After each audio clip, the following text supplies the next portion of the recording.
Hi everyone! Yes, it's Saturday and nakakatamad pag weekend. Bigla ako nag-crave ng bake ng kalimaki. So, nag-order ako ng bake kalimaki sa Waki Maki Nori. Ito siya. Yan. So, ilalagay ko dito yung page nila. You can also order kung gusto nyo. Like their page in their Facebook page.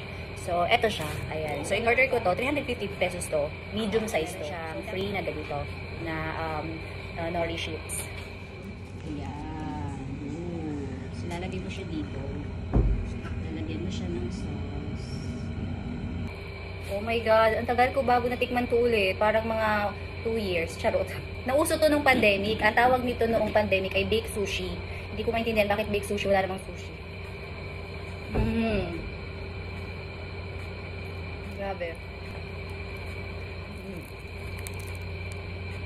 Grabe. Sobrang sarap. Ayoko nabibitin sa nori sheet. Kaya duman ako sa Kmart. Ay, bumili pa ako ng nori sheet. Ipapasal daw kay mama. Ano? Sarap. Hindi. Hindi niya alam kung ano ang lasa.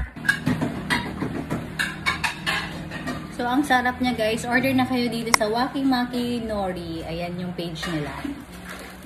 Wow!